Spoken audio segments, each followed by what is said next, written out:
ये कहानी है चैंक की, जो कि हमारी तरह एक बेरोजगार लड़का होता है जिस वजह से उसके पापा उसे हमेशा डांटते रहते हैं। लेकिन एक दिन चैंक की किस्मत बदलती है और स्पिरिट्स की दुनिया में से सबसे ज्यादा पावरफुल स्पिरिट वेपन चैंक को अपने मालिक के रूप में चुनता है। जब चैंक मौत की कगार पर था, लेकिन ये स्पिरिट वेपन इतना ज्यादा ताकतवर होता है कि इस दुनिया में बहुत सारे लोग इसे हासिल करना चाहते हैं और इसी वजह से अब चैंक की जिंदगी पूरी तरह से तहस नहस होने वाली है। कहानी की शुरुआत में हमारा मेन कैरेक्टर हमें बताता है कि मेरा नाम चैंक यान है और मैं 20 साल का हूं और इस वक्त मैं कॉलेज में हूं। बात करें मेरी हॉबीज की, तो मुझे एंशिएंट चीजों के बारे में जानने में बड़ी दिलचस्पी है। अब जब चैंक अपने कमरे में होता है, तभी उसके पिता उसे डिनर के लिए बुलाने आते हैं और दोस्तों चैंक के पिता एंशिएंट चीजों पर रिसर्च करते हैं और अपने पिता की वजह से बचपन से ही चैंक को एंशिएंट चीजों में दिलचस्पी आ गई थी। अब इसके बाद खाना खाने के दौरान चैंक के पिता उसे कहते हैं, मैंने सुना कि कल तुम अपने कॉलेज के बाहर लोगों को उनकी किस्मत बता रहे थे, उनकी हाथों की रेखाएं पढ़कर ऐसी फालतू की चीजें करना बंद कर दो। अब तभी चैंक के पिता को किसी का कॉल आता है। ये कॉल उनके बॉस का था। सो वो अपने बॉस के साथ काम की बात करने लगते हैं, जिसके बाद हमें पता चलता है कि चैंक के पिता को अपने काम के सिलसिले में 2 हफ्तों के लिए सिटी एक्स जाना होगा। वहीं दूसरी ओर चैंक अपने कंप्यूटर पर अपने घर के आसपास मौजूद एंशिएंट बुक स्टोर्स को सर्च करने लगता है और तभी उसे एक बुक स्टोर के बारे में पता चलता है। अब इसके बाद हम देखते हैं कि चैंक उसी बुक स्टोर पर आ जाता है, पर यहाँ उसे दुकान का मालिक तो नजर आता ही नहीं। जिसके बाद चैंक यहाँ पुरानी किताबों को देखने लगता है, लेकिन तभी अचानक उसे कुछ अजीब सी आवाज सुनाई देने लगती है और फिर देखकर लगता है जैसे यहाँ हालात बिगड़ने वाले हैं। चैंक यहाँ से घबराकर भाग जाता है। वो भागकर काफी दूर आ जाता है, लेकिन उसके हाथ में उसी बुक स्टोर की एक किताब होती है। इसे वो खरीद चुका है। अब इसके बाद जब वो घर जा रहा था, तभी कोई लड़की उससे आकर टकरा जाती है। हम देखते हैं कि कुछ गुंडे उस लड़की का पीछा कर रहे थे और इसके बाद वो उस लड़की को पकड़ के उसे पीटने लगते हैं। चैंक देखता है कि ये लड़की तो उसी कॉलेज की है, पर यहाँ चैंक उस लड़की की मदद नहीं कर सकता क्योंकि वो गुंडे उसे भी पीट देंगे। लेकिन तभी वो देखता है कि उसकी किताब उन गुंडे लोगों के पास में पड़ी हुई है। उस लड़की से उसके सारे पैसे चुराने के बाद इस गुंडे की नजर चैंक की किताब पर जाती है। अब वो चैंक के पास जाकर कहता है, क्या ये फॉर्च्यून टेलिंग की किताब तुम्हारी है? क्या तुम मुझे मेरा फॉर्च्यून बता सकते हो? और जब चैंक ऐसा नहीं करता, तब वो गुंडा उसकी किताब लेकर यहाँ से जाने लगता है और जब चैंक उसे रोकने की कोशिश करता है, तब वो गुंडा चैंक को मारकर उसे खुद से दूर कर देता है। लेकिन मौका पाकर चैंक अपनी किताब लेकर यहाँ से भाग जाता है। लेकिन अब वो गुंडे चैंक का पीछा करने लगते हैं। चैंक गलियों से भागता हुआ उन गुंडों के सामने अड़चने डालता हुआ भागता रहता है और जैसे ही उसे लगता है कि अब वो उन गुंडों से बच गया है, तभी वो गुंडे उसके सामने आ जाते हैं। और इसके बाद जब चैंक उस गुंडे के हमले से बचने की कोशिश करता है, तब गलती से उस गुंडे का पैंट ही उतर जाता है। जो देख लोग वहाँ फोटो खींचने लगते हैं और यही मौका देख चैंक यहाँ से फिर भाग निकलता है और भागते हुए वो यहाँ एक पार्क में आ जाता है। लेकिन अगले ही पल में इस पार्क के चारों ओर एक डोमेन बन जाता है। इससे पहले कि चैंक को कुछ समझ आता, यहाँ पर वही मेन गुंडी एक अजीब से आदमी के साथ आ जाता है। ली नाम का ये गुंडा कहता है, तुमने लोगों के सामने मेरी बेइज्जती की है, अब तुम्हें इसकी सजा मिलेगी। और इसके बाद ली के इशारा करते ही ये अजीब सा आदमी अपने वेपन से चैंक पर एक प्रेशराइज्ड हमला करके चैंक को दूर गिरा देता है। और इसके बाद ली चैंक के ऊपर लात करके कहता है, ये जो ताकत है ना, इसका सामना तुम जैसा एक मामूली इंसान कभी नहीं कर पाएगा। और उसके बाद ये अजीब सा आदमी चैंक पर हमला करके उसके हाथ और पैरों को काट देता है। और अब यही देख ली बहुत ज्यादा खुश होता है। वो चैंक को अपने पैर से और पीटता है और तभी चैंक का खून उसकी किताब पर गिर जाता है। और इसके बाद वो अजीब सा आदमी चैंक पर अपना आखिरी हमला करता है चैंक को खत्म करने के लिए। लेकिन तभी चैंक खुद को एक अजीब सी जगह पर पाता है और उसके सामने एक अजीब सा दरवाजा होता है। ये नर्क का द्वार है और जैसे ही चैंक उसे छूता है, यहाँ इस डोमेन में एक पावरफुल प्रेशर क्रिएट होने लगता है और इस अजीब सी ताकत के बीच में से एक अजीब सा आदमी निकलता है और देखकर लगता है कि जैसे इसके पास भी कुछ अनोखी ताकतें हैं। और उसे देख ये बंदा कहता है, जब से मैं इस दुनिया में आया हूँ मुझे मेरा सामना करने वाला कोई नहीं मिला, पर शायद आज मुझे लड़ने में मजा आएगा। और ये बंदा कहता है, लेकिन मुझे तुम जैसे पिद्दू से लड़ने में कोई मजा नहीं आएगा। ये बात सुन ये आदमी उस बंदे पर हमला कर देता है, लेकिन उसके हमले को ये बंदा बस अपनी एक ही उंगली से रोक लेता है और उसे खुद से दूर करके ये बंदा चैंक के जख्मों को भी पूरी तरह से ठीक कर देता है। ये देख ली कहता है, इन दोनों को खत्म कर दो। और अब वो आदमी इन दोनों के ऊपर एक पावरफुल अटैक करने के लिए चार्ज अप होने लगता है। लेकिन तभी ये बंदा चैंक से कहता है, तुमने मुझे इस दुनिया में बुलाया है, शायद से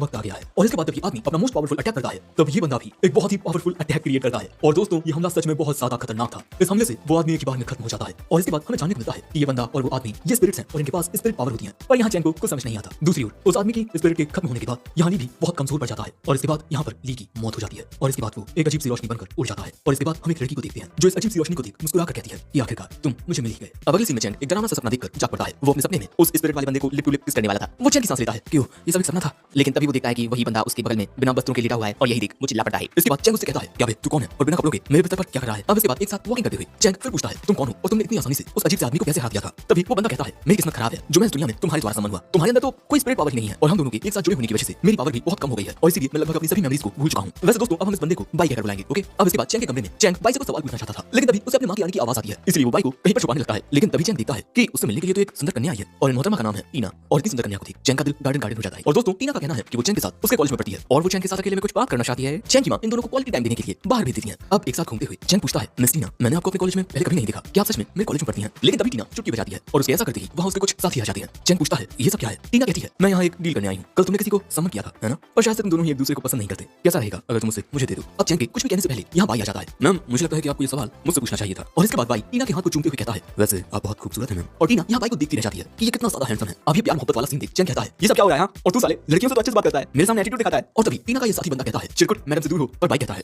पता लगाना चाहेगा कि कौन है चिरकुट। लेकिन तभी यहाँ चैंक चिल्लाकर कहता है, बस बहुत हो गया, मैं बाई को तुम लोगों को नहीं बेचने वाला। मैं भले ही बहुत ताकतवर नहीं हूँ, लेकिन मिस टीना मेरे भी कुछ उसूल है। बाई ने मेरी जान बचाई है, इसलिए मैं उसे आपको नहीं बेचूंगा। जिसके बाद बाई और चैंक वापस घर आ जाते हैं। अब दोस्तों मैं तुम्हें बता दूं कि बाई एक स्पिरिट वेपन है, इसलिए चैंक से पूछता है कि ये स्पिरिट वेपन क्या होती है। सो सबसे पहले बाई चैंक को शेंग युआन आर्सेनल के बारे में बताता है। ये एक ऐसा दरवाजा है जो अपने अंदर हर एक तरह के वेपन को स्टोर करके रखे हुए हैं और ये वेपन्स बहुत ही ज्यादा ताकतवर होते हैं। यहाँ तक कि कुछ तो होली वेपन्स होते हैं और इन वेपन्स को 4 लेवल्स में बांटा गया है, heaven, earth, dark and yellow. और इस दुनिया में बस कुछ खास लोग ही उस दूसरी दुनिया से इन वेपन्स को समन कर सकते हैं और उनका वेपन इन 4 लेवल्स में से एक का होगा। लेकिन पुरानी दंत कथाओं के अनुसार इन 4 लेवल्स के अलावा भी एक और हाई लेवल एग्जिस्ट करता है। और क्योंकि मैं इतना ज्यादा हैंडसम और पावरफुल हूँ तो मैं एक होली वेपन हूँ, पर क्योंकि तुम जैसे फुतू ने मुझे समन किया है इसलिए जो मेरी ताकतें हैं वो कहीं ना कहीं अब भी बंदिशों में बंधी हुई हैं। और लेवल 1 पर होने के बावजूद भी मैं सिर्फ लेवल 3 के जितना ही इस वक्त अपनी पावर्स को यूज कर सकता हूँ। और जो लोग इन स्पिरिट वेपन्स का यूज कर पाते हैं उन्हें स्पिरिट वॉरियर्स कहा जाता है। दोस्तों एक स्पिरिट वॉरियर वो होता है जो दुनिया में स्पिरिट पावर के साथ पैदा होता है और प्राचीन काल से ही ऐसा होता आया है कि जो स्पिरिट वॉरियर्स हैं वो ऊंचे खानदान में पैदा होती है, जैसे कि मिस टीना का खानदान। इसीलिए मिस टीना को ये समझ नहीं आता कि एक फुद्दू से परिवार में पैदा हुआ एक फुद्दू सा लड़का आखिर उसके पास स्पिरिट पावर कैसे है। साथ ही टीना ने बचपन से ही इन स्पिरिट वेपन्स को कंट्रोल करने के लिए बहुत खतरनाक वाली प्रैक्टिस की है, ताकि एक दिन वो टियान गैंग ट्रायल में पार्टिसिपेट कर सके। दोस्तों, ये एक ऐसा ट्रायल होता है जिसमें स्पिरिट वॉरियर्स अपने वेपन्स के साथ एक दूसरे से मुकाबला करते हैं, और जो भी इस ट्रायल का विनर होता है उसकी हर एक ख्वाहिश को पूरा किया जाता है। इसीलिए भाई यहाँ कहता है, कैसा रहेगा अगर तुम भी इस ट्रायल में हिस्सा लो। दूसरी ओर टीना भी इस ट्रायल को जीतना चाहती है, और इसीलिए वो जितना हो सके उतने स्पिरिट वेपन्स को कलेक्ट कर रही है, और इसीलिए वो चैंग के वेपन को भी हासिल करना चाहती है। और इसके बाद मिस टीना चैंग का जीना दुश्वार कर देती है। वो एकदम तिरंगा पोलन खटुला करती है, यहाँ तक कि चारों ओर उसके पोस्टर भी बटवाती है कि मेरे साथ रातें गुजारने के बाद इसने मुझे छोड़ दिया, प्लीज इसे इसकी कर्मों की सजा दो। बेचारी चैंग का जीना दुश्वार हो जाता है, और इसके बाद वो मिस टीना के साथ एक मीटिंग करता है। मैडम, क्या आपको अब तक समझ नहीं आया? मैं बाई को नहीं बेचना चाहता। बाई सिर्फ मेरा वेपन नहीं, मेरा दोस्त भी है, और इसके अलावा मैं भी टियान गैंग ट्रायल में हिस्सा लेने वाला हूँ, और वहाँ वही जीतेगा जिसमें ज्यादा ताकत होगी। और जितना ताकतवर बाई है मुझे पूरा यकीन है हर मुकाबले में वही जीतेगा। यहाँ पर टीना को बहुत ज्यादा गुस्सा आता है, क्योंकि इस ट्रायल के लिए वो बचपन से मेहनत करती आ रही है, और ये फुद्दू सा लड़का ऐसे ही आकर ट्रायल में जीत जाएगा। इसलिए वो चैंग से कहती है, तुम जैसा फुद्दू सा लड़का उस ट्रायल में जरा भी नहीं टिक पाएगा, क्योंकि वो जिंदगी और मौत का खेल होता है। इसलिए तुम्हें चुपचाप अपना वेपन मुझे दे देना चाहिए। पर बेचारा चैंग बचपन से ही उस पर किसी को भी यकीन नहीं था, उसके खुद के पिता तक को भी नहीं, कि वो अपनी जिंदगी में कुछ कर पाएगा। चैंग कहता है, मैडम, अगर तुम्हें अपनी काबिलियत पर इतना ज्यादा यकीन है तो मुझसे बाई को क्यों खरीदना चाहती हो? लेकिन अब टीना का माथा सटक जाता है। वो वहाँ एक डोमेन क्रिएट कर देती है, और अब बस समझ जाओ कि यहाँ पर लड़ाई होने वाली है, और मिस टीना के पास दो वेपन्स हैं, एक ये लड़की और एक ये लड़का। तो अब उनसे लड़ने के लिए यहाँ बाई भी अपने फॉर्म में आ जाता है, और इसके बाद बाई एक साथ टीना के दोनों वेपन से लड़ने लगता है, और उन दोनों को ही कई टक्कर दे रहा था। और यही देखकर टीना समझ जाती है कि ये स्पिरिट वेपन अर्थ लेवल का होगा। आखिर इतना ज्यादा ताकतवर वेपन उस फुद्दू के पास कैसे?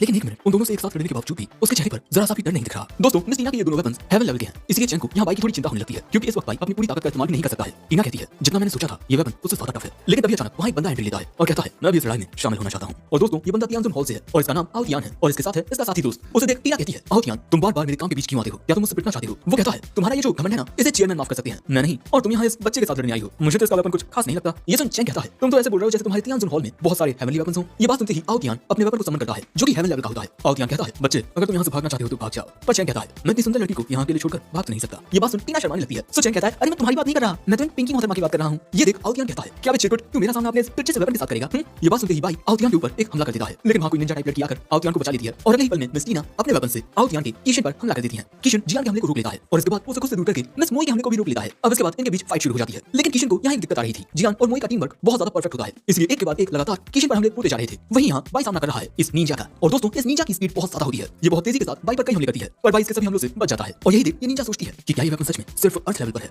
तभी मिस टीना अपने वेपन जियान और मोई को अपनी अल्टीमेट पावर यूज करने को कहती है। अब इसके बाद जियान अपनी सीक्रेट आर्ट्स का यूज करता है, जिस वजह से किशन कमजोर होकर अपने घुटनों पर आ जाता है, और इसके बाद मिस मोई अपनी सीक्रेट आर्ट का यूज करती है, जिस वजह से किशन अब यहाँ आग में जलने लगता है। हमें जानने को मिलता है कि जियान और मिस मोई हस्बैंड वाइफ हैं, और इन दोनों की स्पेशल आर्ट्स एक दूसरे से कोरिलेट करती हैं, और इनकी ये स्किल्स टॉप रैंक की हैं, और इन दोनों के एक साथ होने पर इन्हें हरा पाना लगभग नामुमकिन है। यही देख नोलैन आओ तियान से कहता है, अभी के लिए हमें वापस लौट जाना चाहिए और इसकी रिपोर्ट चेयरमैन को देनी चाहिए। चैंग कहता है, छू छू चलो भागो यहाँ से। अब आओ तियान को ना चाहते हुए भी यहाँ से अपने साथियों के साथ भागना पड़ता है, और इसके बाद मिस टीना चैंग से कहती है, देखो अभी के लिए मैं तुम्हारे साथ मिलकर काम करने को तैयार हूँ, तो अभी हम पार्टनर्स हुए। ये बात सुन हमारा चैंग बहुत ज्यादा खुश हो जाता है, क्योंकि वो अपनी जिंदगी में पहली बार किसी लड़की के साथ हाथ मिलाने वाला था। अब अगले सीन में आओ तियान इन सब की खबर अपने चेयरमैन को देता है। चेयरमैन गुस्से में आकर कहता है, मैं धीरे धीरे कोशिश कर रहा था कि उस टीना को अपने साथ में ला लूं, लेकिन तुमने सारा कुल कर दिया। आओ तियान माफी मांगते हुए कहता है, मैं क्या करता मास्टर, वो लड़की हर बार आपकी बेइज्जती करती है, इसलिए मैंने सोचा कि मैं उसे सबक सिखा दूं। अब इसके बाद यहाँ बैठा एक और बंदा कहता है, इन लोगों की बताई बातों के मुताबिक वहाँ एक और वेपन था, है ना? शायद से उस वेपन में कुछ अनोखी काबिलियत है। हमें इनके चेयरमैन की आवाज आती है। आओ तियान की बेवकूफी की वजह से मुझे डर है कि वो स्पेशल वेपन कहीं मिस टीना के साथ ना हो जाए। तभी इस बंदे के बगल में बैठी ये लड़की कहती है, वो टीना हर बार मास्टर के ऑफर को रिजेक्ट कर देती है, पता नहीं को तो क्या समझती है वो। तभी आओ तियान कहता है, वो लड़की ना बहुत ही ज्यादा एटीट्यूड गर्ल है। मैंने सुना था कि जब एक बार वो मौत की कगार पर थी तभी उसके वेपन समन हुए थे, और दोस्तों ऐसी समनिंग को डेथ समन कहते हैं। हमें जानने को मिलता है कि स्पिरिट वॉरियर्स दो तरह से स्पिरिट वेपन्स को समन कर सकते हैं। पहला होता है डेथ समन, ऐसे में स्पिरिट वॉरियर मौत की कगार पर होने पर नर्क के द्वार तक पहुंचने के बाद अपना वेपन समन कर पाता है, और जो दूसरा तरीका होता है वो होता है एक रिचुअल परफॉर्म करके। और क्योंकि मिस ई और जियान हस्बैंड वाइफ हैं, इसलिए मिस टीना एक ही बार में दो वेपन समन कर पाती है, पर क्योंकि टीना ने एक ही बार में दो हेवन लेवल के वेपन्स को समन कर लिया था, इसलिए अब वो और हेवन लेवल के वेपन्स को समन नहीं कर सकती है। और दोस्तों इन रिचुअल्स को आप ऐसे देकर भी परफॉर्म नहीं कर सकते हैं, वरना मिस टीना की फैमिली बहुत अमीर है, बहुत ज्यादा। अब इसके बाद चैंग मिस टीना से पूछता है कि वैसे ये तियानजुन हॉल क्या चीज है। वो बताती है कि तियानजुन हॉल सैकड़ों सालों से एग्जिस्ट करता आया है, और ये एक ऐसी ऑर्गेनाइजेशन है जिसका काम सिर्फ वेपन्स कलेक्ट करना है। और तियानजुन क्लैन के साथ जियान और मिस मोई का बड़ा पुराना रिश्ता है, इसलिए ये लोग मिस टीना से लड़े बिना ही उन्हें अपनी टीम में शामिल करना चाहते हैं। और वैसे भी टीना से लड़ना कोई फायदे का सौदा नहीं होगा, क्योंकि उसके पास दो हेवन लेवल के वेपन्स हैं। तभी यहाँ ये बंदा कहता है, टियान गैंग ट्रायल जल्द ही आने वाला है, और भले ही मिस टीना कितनी ही चालाक क्यों ना हो, वो अकेले इस ट्रायल को नहीं जीत सकती है, इसलिए वो शायद उस चैंग नाम के लड़के को अपनी टीम में शामिल करेगी। और यहाँ मिस टीना चैंग से कहती है, बी माय मैन। अरे उसके कहने का मतलब है कि चैंग उसकी टीम में जुड़ जाए। चैंग कहता है, आपका साथ देने में मेरा क्या फायदा होगा। वो कहती है कि कल रात की फाइट के बाद तियानजुन हॉल अब तुम्हारी भी दुश्मन बन गई है, और वो लोग तुमसे कल रात का बदला लेने जरूर आएंगे। वो लोग तुम्हें मार भी सकते हैं, लेकिन अगर तुम मेरे साथ शामिल हो जाओ तब मैं तुम्हारी मदद कर सकती हूँ। चैंग कहता है, मुझे आपका साथ देने में कोई एतराज नहीं है, पर कहीं इसमें मेरी जान को खतरा तो नहीं है ना। ये बात सुन टीना चैंग से पूछती है कि जिस बंदे को उसने पार्क में हराया था उस बंदे के साथ क्या हुआ, चैंग को पता है। दोस्तों चैंग नहीं जानता कि उस बंदे को हराने के बाद उसके साथ क्या हुआ। सो यहाँ भाई उसे बताता है कि जब किसी शख्स का वेपन खत्म हो जाता है तब उसका मास्टर भी मारा जाता है, क्योंकि एक स्पिरिट वॉरियर अपने स्पिरिट वेपन के साथ अपनी आत्मा से जुड़ा होता है। ये बात सुन चैंग के होश उड़ जाती है, क्योंकि उसे समझ आता है कि वो बंदा जिसके साथ उसने पार्क में फाइट की थी वो मर चुका है। और यहाँ तियानजुन हॉल ये डिसाइड करते हैं कि ये मिस टीना और चैंग से फाइट करेंगे, और इसके बाद हमें एक अजीब से शख्स की झलक भी देखने को मिलती है। और वही यहाँ पर ये जान कि लड़ाइयों में लोग मारे भी जाते हैं। चैंग घबरा जाता है। यही देख बाई कहता है, अगर तुम्हें इतना डर लग रहा है तो तुम्हें मुझे मिस टीना को दे देना चाहिए और अपने कमरे में जाकर छुप जाना चाहिए। लेकिन चैंग फैसला करता है कि वो भी इस ट्रायल में हिस्सा लेगा। और दोस्तों आज से ये लोग एक टीम है। इसके बाद मिस टीना चैंग को अपने घर बुलाती है ताकि वो उसे इस ट्रायल के बारे में और भी बातें बता सके। लेकिन जब चैंग मिस टीना के घर पहुंचता है तब उसका मुंह इतना बड़ा घर देख खुला का खुला रह जाता है। अब दरवाजा खुलते ही बहुत सारी मेट्स इनका वेलकम करती हैं। मिस टीना यहाँ कहती हैं कि आज से तुम भी मेरे साथ यहीं रहोगे और मिस टीना ने सारी अरेंजमेंट्स कर दी हैं। टीना ने चैंग की माँ को भी कुछ दिनों के लिए यहीं बुला लिया है, वरना वो घर पर अकेली रह जाती। टीना कहती है आंटी इसे अपना ही घर समझिए और आराम से यहाँ आराम कीजिए। अब इसके बाद हमें जानने को मिलता है कि टीना को चैंग के परिवार की काफी फिक्र हो रही थी, इसीलिए उसने चैंग की माँ को यहीं बुला लिया। उसने चैंग के पिता को भी बुलाया था पर वो इस वक्त काफी बिजी हैं, इसीलिए वो यहाँ आ नहीं सके। अब आगे टीना चैंग को बताती है कि कोई भी स्पिरिट वॉरियर अपने पास बस 2 ही हेवन लेवल के स्पिरिट वेपन को रख सकता है। इसका मतलब तुम्हें एक और बार ट्राई करना चाहिए, हो सकता है तुम्हें एक और बहुत अच्छा वेपन मिल जाए। और चैंग कहता है कि इस रिचुअल को करने में तो 1 लाख रुपए लगते हैं, मेरे पास तो चवन्नी भी नहीं है। मिस टीना कहती है कि अरे मैं हूं ना। अब इसके बाद मिस टीना समनिंग रिचुअल को परफॉर्म करती है, जिससे यहाँ एक समनिंग सर्कल अपीयर हो जाता है और इसके बाद चैंग फिर से अपनी स्पिरिट को वेपन्स की दुनिया के दरवाजे के पास पाता है और उस दुनिया से निकलती है एक फीमेल वेपन। मेरा नाम है जी हुआ और आपके बुलाने पर मैं आ चुकी हूं मास्टर। इसे देख बाई कहता है एक अर्थ लेवल की छोटी बच्ची। ये बात सुन जी हुआ बाई को चिढ़ाते हुए बोलती है मैं कोई छोटी बच्ची नहीं हूं। अब यहाँ इनके बीच खतरनाक लड़ाई हो सकती थी तो चैंग यहाँ मामले को शांत करता है और इसके बाद ये चैंग से कहती है आप मुझे थोड़े मेरे पुराने मास्टर की तरह लगते हो। उनका नाम फेंग शियान था। दोस्तों फेंग शियान हिस्टोरिकल पीरियड के 3 किंगडम्स में सबसे ज्यादा स्ट्रॉन्ग जनरल था। और इसके बाद जी हुआ कहती है कि पिछली बार मैं अपने मास्टर को बचा नहीं पाई थी, लेकिन इस बार मैं आपकी हिफाजत करूंगी माय न्यू मास्टर। अब इसके बाद टाइम आता है डिनर का। इतना सारा खाना देख जी हुआ के मुंह में पानी आ गया था और इसके बाद हमें जानने को मिलता है कि ये खाना चैंग की मां ने बनाया है और ये खाना खाते ही जी हुआ को जन्नत का एहसास होता है। टीना भी ये देख हैरान हो जाती है कि चैंग की मां कितना स्वादिष्ट खाना बना लेती है। अरे हमारे बाई को भी ये खाना बहुत अच्छा लगता है और यहाँ पर मिस्टर जियान अपनी मोहतरमा को अपने हाथों से खाना खिलाते हैं। कुल मिलाकर यहाँ पर सबको चैंग की मां के हाथों का खाना बहुत ज्यादा पसंद आता है। अब डिनर के बाद हम देखते हैं कि बाई और जी हुआ के बीच इस बात को लेकर बहस हो जाती है कि नूडल्स ज्यादा अच्छे थे या फ्राइड फिश। अब तभी यहाँ पर 3 अलग वेपन्स आते हैं। इन्हें देख जी हुआ कहती है यार तुम तीनों तो वही हो ना जिनके साथ पिछली बार मैंने एक बहुत लंबी लड़ाई की थी। और इसके बाद ये लोग एक दूसरे को ग्रीट करते हैं और हमें जानने को मिलता है कि ये 3 वेपन्स भी मिस टीना की ही हैं, लेकिन यहाँ इन दोनों स्त्रियों के बीच फाइट होने लगती है। सो चैंग यहाँ पर जी हुआ को पकड़ लेता है, जिसके बाद बेचारी कुछ कर ही नहीं पाती। अब इसके बाद एक मेड आकर कहती है कि अब आपको नहा लेना चाहिए। अब इसके बाद हम एक हॉट स्प्रिंग में मिस टीना को नहाते हुए देखते हैं। मिस टीना यहाँ पर हॉट स्प्रिंग में आकर बैठ जाती है और यहाँ मिस टीना के दिमाग में बस चैंग की ही बातें चल रही हैं कि तभी वहाँ पर चैंग और बाई आ जाती हैं। इसलिए मिस टीना को पानी के अंदर छुपना पड़ता है और फिर वो दोनों सीधा हॉट स्प्रिंग में आ जाते हैं और यहाँ तक कि चैंग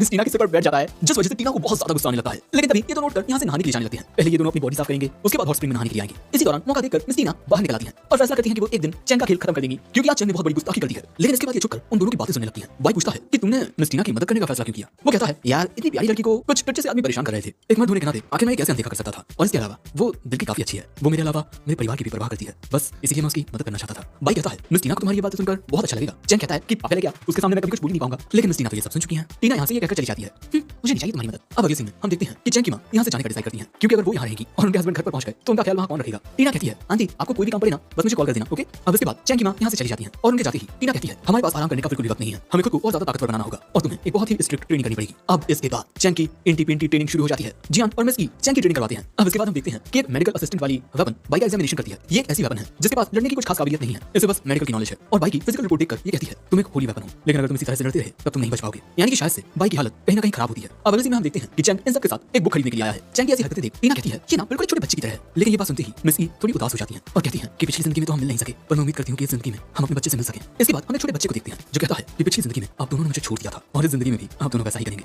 इसलिए मैं आपसे मिलना ही नहीं चाहता। और तभी ये दोनों इस बच्चे को अपने पीछे देखते हैं और उसे देखते ही समझ जाते हैं कि ये उन्हीं के बेटे का रीइंकार्नेशन है। और तभी ये बच्चा अपने वेपन को भी समन कर लेता है और तभी बाई को भी एक पावरफुल स्पिरिट पावर महसूस होती है। इसके बाद टीना यहाँ पर एक डोमेन क्रिएट कर देती है। दोस्तों इस बच्चे का नाम चिन है और यहाँ पर जियान को चिन के स्पिरिट वेपन में से बहुत ही ज्यादा पावरफुल प्रेशर फील होता है। अब इसके बाद जियान ट्रांसफॉर्म होकर पहले हमला करने के लिए जाता है, पर चिन का वेपन जियान को पीछे धकेल देता है। दूसरी ओर चैंग और बाई भी तेजी से भागते हुए टीना के पास पहुंचने की कोशिश कर रहे हैं। और दोस्तों ये पुराने एंशिएंट वेपन्स में से एक है ताइशू, इसीलिए ये बहुत ज्यादा ताकतवर भी है। और इसके बाद ताइशू और जियान के बीच फाइट होने लगती है। जियान यहाँ थोड़ा जख्मी भी हो जाता है। ये देख मिस की भी ट्रांसफॉर्म होकर ताइशू से लड़ने के लिए आ जाती है, क्योंकि ताइशू एंशिएंट टाइम्स का एक होली वेपन है। इसीलिए टीना इन दोनों से इनकी स्पेशल आर्ट्स यूज करने को कहती है, जिसके बाद ये दोनों एक साथ अपनी स्पेशल आर्ट्स का यूज करते हैं। पर ताइशू इन दोनों के हमलों को बहुत ही आसानी से रोक लेता है, जो देख इन तीनों के होश उड़ जाते हैं। और यही देख ताइशू कहता है कि इतने हैरान क्यों हो रहे हो, कहीं वो कॉम्बो अटैक तुम्हारा उकुंकाई का तो नहीं था, वो तो बड़ा कमजोर था। चलो मैं तुम्हें दिखाता हूँ कि एक स्पेशल अटैक क्या होता है। और इसके बाद ये अपनी पावर से एक पावरफुल अटैक करता है और ये हमला बहुत ही ज्यादा खतरनाक होता है। दोस्तों इस हमले से जमीन बीच में से कट जाती है, पर जियान और मिस ई अभी भी सही सलामत होती है। इसीलिए चिन कहता है यार इन्हें जल्दी खत्म करो, मुझे घर जाकर कार्टून देखने हैं। अब इसीलिए ताइशू इन सबको खत्म करने के लिए एक फाइनल अटैक करता है और वक्त पर चैंग यहाँ आकर मिस टीना को बचा लेता है। ये देख ताइशू चैंग पर भी हमला कर देता है, पर बाई अपने बैरियर से उन्हें प्रोटेक्ट कर देता है। बाई को देख ताइशू थोड़ा हैरान हो जाता है। बाई कहता है क्या तुम मुझे जानते हो, माफ करना पर मैं तुम्हें नहीं जानता। ताइशू कहता है मैंने कभी सोचा नहीं था कि मैं एक घटिया चेहरा फिर कभी देखूंगा। और इसके बाद ताइशू मन में कहता है आखिर ये इस दुनिया में कैसे आ सकता है। और इसके बाद ताइशू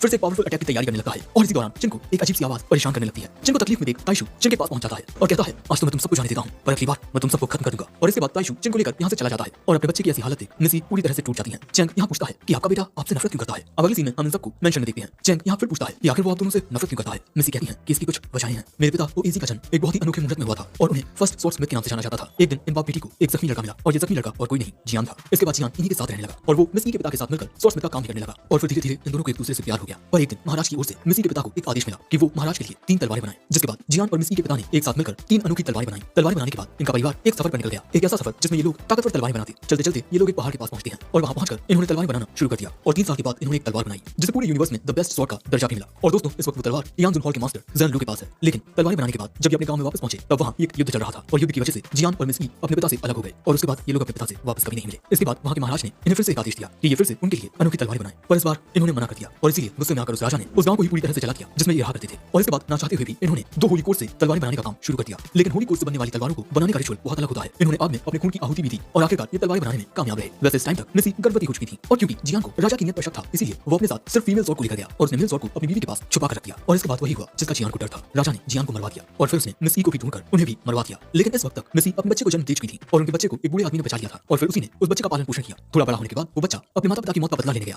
और वो राजा का कुछ नहीं बिगाड़ सका। जिसके बाद उसी बूढ़े आदमी ने इनके बेटे को एक बात बताई कि अगर वो अपनी बलि दे दे तब वो अपने माता पिता का बदला ले सकता है। जिसके बाद वो बूढ़ा आदमी इनके बच्चे का सिर राजा के पास लेकर गया। ये देख राजा बहुत ज्यादा खुश हुआ, लेकिन अगले ही पल में न जाने क्या हुआ उस कटे हुए सिर ने अचानक से राजा की गर्दन पर वार किया और अपने दांतों से उसके गले की नस पर वार करके राजा को खत्म कर दिया। और फिर उस बूढ़े आदमी ने इनके बच्चे और राजा के सिर को और साथ ही अपने सिर को काटकर एक घड़े में डाल दिया। और क्योंकि अब ये तीनों एक साथ मरे थे इसीलिए इन तीनों की आत्माएं आपस में मिक्स हो गई और फिर चिन के रूप में रीइंकार्नेट हुई। इसीलिए चिन की आत्मा फुली कंप्लीट नहीं है। चैन कहता है कि इस वक्त हम चिन की मदद के लिए कुछ नहीं कर सकते क्योंकि उसके पास ताइशू है जो कि एक होली वेपन है। टीना कहती है कि हाँ ये सच है कि ताइशू की ताकत बहुत ज्यादा खतरनाक है, इसलिए इन्हें कोई ऐसा रास्ता ढूंढना होगा जिससे ये लोग ताइशू का सामना किए बिना ही चिन को ठीक कर सकें। अब अगले दिन किसी के कॉल से चैन की आंख खुलती है और जैसे ही चैन कॉल उठाता है वो हैरान हो जाता है। दूसरी ओर हम टीना के साथ इस शख्स को बैठा हुआ देखते हैं जिसे हम एक बार पहले भी देख चुके हैं और ये यहाँ मिस टीना से कुछ बात करने आया है। इसके पास कुछ जानकारी है जो मिस टीना के लिए बहुत फायदे की साबित हो सकती है। वहीं हम चैन को उसके पिता के साथ देखते हैं। दोस्तों चैन को वो कॉल उसके पिता ने किया था और उसके पिता यहाँ कहते हैं तुम्हारी माँ से मुझे पता चला, तुम्हें नहीं लगता कि तुम्हें ऐसी बचकानी हरकतें नहीं करनी चाहिए, तुम्हें अपने घर में रहना चाहिए ना कि किसी अमीर बाप की लड़की के साथ। दोस्तों कुल मिलाकर चैन के पिता यहाँ से डांट रहे हैं। अब बाहर आकर चैन इन्हें अपना दुखड़ा सुनाता है। अरे मेरे पापा तो कुछ समझते नहीं यार, उन्हें समझ नहीं आता कि मैं कॉलेज में आ गया हूँ, वो तो मुझे किसी छोटे बच्चे की तरह डांटते हैं। वहीं यहाँ मिस टीना कहती है मैनेजमेंट वालों को हम स्पिरिट वॉरियर्स के मामले में दखलंदाजी करने की इजाजत नहीं है। ये शख्स कहता है कि हाँ मैं जानता हूँ, मैं तो बस आपको कुछ बताने आया हूँ कि आखिर क्यों मिस्टर ई और मिस्टर जियान के बेटे जिनका बिहेवियर इतना खराब है। इन सब के पीछे यान जुन हॉल के मास्टर का हाथ है। और इसके बाद हमें डार्क सेरेमनी के बारे में पता चलता है। दोस्तों ये भी एक समन सेरेमनी है लेकिन इसमें एक इंसान की बलि दी जाती है जिसके बाद एक बहुत ही ज्यादा पावरफुल वेपन समन किया जा सकता है। लेकिन उस वेपन में इमोशंस नहीं होते, वो वेपन बस लोगों की जान लेने की एक मशीन होता है। और दाई जुन हॉल के मास्टर ने भी वेपन्स कलेक्ट करने के लिए बहुत सारे लोगों की जान ली है। महाशय की बातें सुन टीना पूछती है कि क्या तुम्हारे पास इसका कोई सबूत है। वो कहता है मेरे पास कोई सबूत तो नहीं है पर एक और इन्फॉर्मेशन है, जान लूंगी हेवन लेवल स्किल के बारे में। तभी यहाँ मिस टीना को एक मैसेज आता है, एक फोटो जो कि चिन ने भेजी थी। चिन कुछ लोगों को आग के बीच में रखकर सेल्फी ले रहा है। ये देखते ही मिस ई यहाँ से चली जाती है और तभी मिस टीना इस बात की खबर चैन को देती है और 10 मिनट के अंदर उसे जल्द से जल्द अपने मैंशन में वापस आने को कहती है। जिसके बाद चैन कहता है लगता है कोई बहुत बड़ी परेशानी आ गई है, हमें जल्दी से वापस लौटना होगा। दूसरी ओर हम देखते हैं कि ये तीनों उस लोकेशन पर पहुंच चुके हैं जहां पर कुछ देर पहले चिन था और थोड़ी देर में यहाँ एक डोमेन अपीयर हो जाता है। मिस टीना समझ जाती है कि ये एक चाल था जो इन्हें यहाँ बुलाने के लिए बिछाया गया था और इससे पहले कि वो चैन को इस बारे में इन्फॉर्म कर पाती कोई चीज आकर उनके फोन में लगकर उनके फोन को तोड़ देती है। दोस्तों यहाँ पर ताइजुन हॉल के ये मेंबर्स आ चुके हैं और ये मिस टीना को अपने साथ लेने आए हैं लेकिन टीना के साथ चलने से साफ इनकार कर देती है। सो अब ये लड़की टीना से लड़ने के लिए आती है। यहाँ मिस ई चिन को समझाने की कोशिश करती है पर चिन उनकी कोई बात सुनता ही नहीं। लेकिन इसके बाद इस लड़की से लड़ने के लिए मिस ई और जियान ट्रांसफॉर्म हो जाते हैं। लेकिन अगले ही पल में ये लड़की यहाँ एक बहुत ही खतरनाक हमला करती है और उस हमले से टीना को बचाते हुए जियान जख्मी हो जाता है। दोस्तों इस लड़की की ताकत ताइशू के लेवल की होती है लेकिन टीना को ये समझ नहीं आता कि एक इंसान इतना ज्यादा ताकतवर कैसे हो सकता है। ये लड़की कहती है तुम जैसी अमीर खानदान में पैदा हुई लड़की ये कभी नहीं समझ पाएगी कि इस ताकत को पाने के लिए मैंने कितना दर्द सहा है। इसके बाद जियान और मिस ई अपनी स्पेशल आर्ट्स का यूज करते हैं। दूसरी ओर बाइक तेजी से चैन को उड़ाते हुए ले जा रहा था क्योंकि बाइक को मिस टीना और उनके वेपन्स की बहुत फिक्र हो रही थी। वहीं यहाँ हम देखते हैं कि इन दोनों की कंबाइंड स्किल जो इनके ओपोनेंट की पावर को कम कर देती है इसका इस लड़की पर कोई असर नहीं होता। दूसरी ओर बाइक चैन को हार्मोनियम इंस्टॉलेशन के बारे में बताता है। ये एक ऐसा स्टेट होता है जिसमें एक स्पिरिट और उसका मास्टर आपस में एक साथ जुड़ जाते हैं और इस वक्त यही इस लड़की के साथ हो रहा है। ये भी अपने वेपन के साथ कंबाइन हो चुकी है और इसके बाद ये मोहतरमा एक साथ ही जियान और मिस ई से लड़ने लगती है और ये अकेली ही उन दोनों पर भारी भी पड़ती है। यहाँ तक कि इसके एक बार से जियान बहुत ज्यादा जख्मी हो जाता है और जब मिस ई उसे दूर हटाने जाती है तब वो मिस ई को भी लात मार के जख्मी करके दूर गिरा देती है और इसके बाद एक और अटैक करती है जिससे इन दोनों को बहुत ज्यादा तकलीफ होती है। और इसके बाद ये फिर से टीना से पूछती है तुम मेरे साथ चलोगी या नहीं। टीना को समझ नहीं आता कि वो क्या करे क्योंकि मिस ई और जियान बहुत ज्यादा तकलीफ में होते हैं। टीना के कुछ भी जवाब न देने पर ये लड़की फिर से इन दोनों पर हमला कर देती है और अब इन दोनों को इतनी ज्यादा तकलीफ में देख मिस टीना कहती है प्लीज अब तुम दोनों लड़ना बंद कर दो, हम उससे नहीं जीत पाएंगे। लेकिन तभी अचानक एक अजीब सा साया उसके सामने आकर कहता है रोने से कुछ नहीं होता। मिस टीना कहती है पर मैं इस वक्त कुछ नहीं कर सकती, हमारा दुश्मन इस वक्त हार्मोनियम इंस्टॉलेशन में है। वो साया कहता है तुमने बचपन से अब तक इतनी ज्यादा मेहनत की और अब तुम हार मान रही हो। और इसके बाद जब वो मोहतरमा इन दोनों को खत्म करने वाली थी तभी मिस टीना बीच में आ जाती है क्योंकि वो इन दोनों को खोना नहीं चाहती। ये लड़की कहती है मुझे लगता है कि अब तुम्हें मेरी बात मान लेनी चाहिए, हार मान लो और मेरे साथ चलो। लेकिन तभी मिस ई कहती है मिस टीना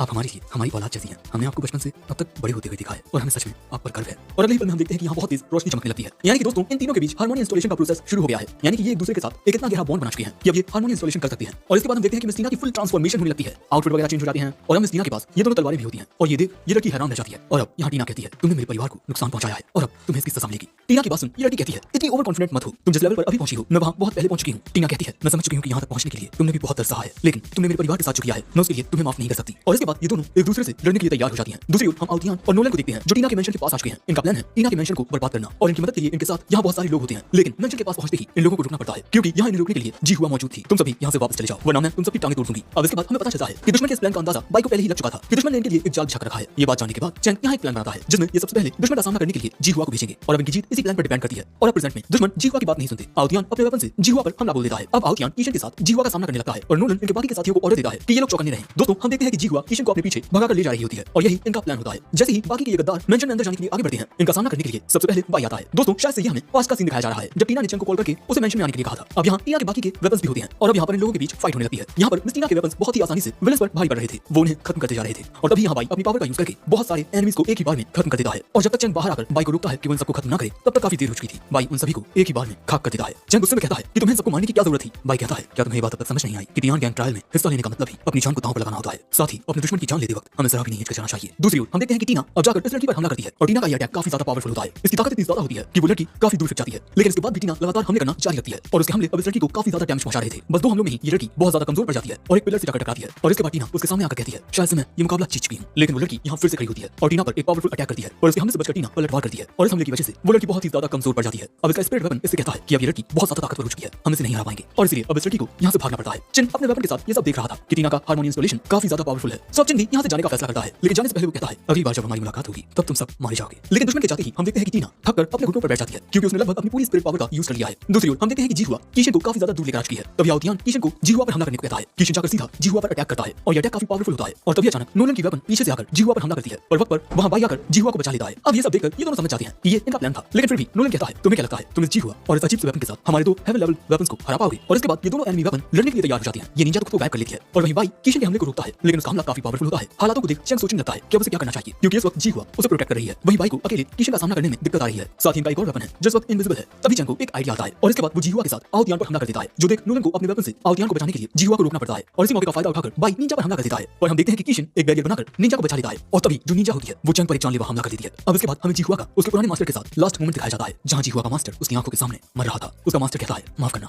पर अब मैं तुम्हें अकेला छोड़कर जा रहा हूं और अब तक हमेशा मेरा साथ देने के लिए शुक्रिया। और अब प्रेजेंट में हम देखते हैं कि चेंग पर हुआ हमला जीहुआ खुद पर ले लेती है जिससे वो गंभीर रूप से घायल हो जाती है और इसके बाद जीहुआ पलटवार करके उस निंजा को खुद से दूर कर देती है, लेकिन अब उसकी हालत काफी खराब होने लगी है। वो कहती है मुझे माफ कर दीजिए मास्टर, मैं आपकी ज्यादा कुछ मदद नहीं कर सकी और यही कहकर जीहुआ अपना दम तोड़ देती है और इसके बाद आमने सामने बचे हैं सिर्फ बाई और किशन। अगले ही पल में किशन अपनी तेज रफ्तार के साथ बाई पर हमला कर देता है और बाई उसके तेज हमलों से खुद को जैसे तैसे बचा पाता है। दोस्तों किशन की पावर बहुत ज्यादा स्ट्रांग होती है, वहीं जीहुआ की मौत की वजह से चेंग बहुत ज्यादा रो रहा था। वो यहाँ हर एक चीज का दोष खुद को देता है कि उसी की वजह से जीहुआ की जान गई है और यहाँ चेंग इतना ज्यादा अनस्टेबल हो जाने की वजह से अब किशन बाई पर भारी पड़ने लगा है। किशन एक बहुत ही खतरनाक हमला करता है और उस हमले को रोकने में ही बाई की बहुत ज्यादा ताकत खर्च हो जाती है और अब किशन बाई को खत्म करने वाला था कि तभी वहां पर मिस ई और जियान की तलवारें आ जाती हैं। मेरा मतलब तलवारों के रूप में वही आ जाती हैं और वो दोनों एक साथ किशन पर हमला कर देते हैं और तभी टीना यहाँ पहुंचकर जीहुआ की हालत देखती है और इसके बाद हम देखते हैं कि जीहुआ गायब होने लगती है। लेकिन दोस्तों वो मई नहीं है, टीना ने जीहुआ को अपनी थोड़ी स्पिरिट पावर दे दी है जिससे थोड़ा आराम करने के बाद जीहुआ ठीक हो जाएगी। चेंग ये बात जान चेंग की सांस लेता है कि जीहुआ की जान बच चुकी है और इसके बाद हमें जानने को मिलता है कि दुश्मनों का सामना करने के बाद मिस टीना के बाकी के वेपन्स उनकी मदद के लिए उनके पास पहुंच गए थे और उन्हीं की मदद के जरिए मिस टीना अपनी पावर को रिकवर करके यहाँ पर पहुंच सकी है। अब इसके बाद चेंग और मिस टीना दुश्मन से लड़ने के लिए तैयार हो जाते हैं। इसके बाद जियान और मिस ई जो कंबाइन अटैक करते हैं उससे किशन थोड़ा कमजोर पड़ जाता है और इतनी ही देर में बाई भी फिर से लड़ने के लिए खड़ा हो जाता है। हालातों को बिगड़ता हुआ देख आउतियान का दिमाग खराब होने लगता है और वो इस बार भागने से मना कर देता है और इस बार आउतियान अपनी स्पेशल आर्ट का यूज करेगा और इसके बाद आउतियान बिल्कुल ऐसा ही करता है और उसके ऐसा करते ही किशन की पूरी पावर रिकवर हो जाती है, उसका ऑरा और भी ज्यादा पावरफुल हो जाता है। और इसके बाद जब मिस ई और जियान उस पर हमला करते हैं तब उनके हमलों को बहुत ही आसानी से रोक लेता है। मिस टीना भी ये देख हैरान हो जाती है कि आखिर इसकी ताकत इतनी ज्यादा कैसे बढ़ गई। तभी चेंग मिस टीना को आसमान में देखने को कहता है। आसमान में कुछ अजीब से सितारे चमकते हुए नजर आते हैं। चेंग कहता है हमें इसे जल्द से जल्द रोकना होगा वरना कुछ बहुत ही गलत हो सकता है। लेकिन तभी हम देखते हैं कि किशन अपनी पावर को इंक्रीज कर लेता है और आसमान में जो सितारे अजीब ढंग से चमक रहे थे उनके साथ किशन की पावर रिजनरेट होती है और अब किशन यहाँ एक बहुत ही ज्यादा पावरफुल अटैक तैयार करने लगता है, एक ऐसा हमला जिसमें उसके सारे दुश्मन मारे जाएंगे। दोस्तों ये एक ऐसा अटैक है जिसका यूज किशन सिर्फ रात के वक्त कर सकता है क्योंकि इस हमले के लिए सितारों का होना बहुत जरूरी है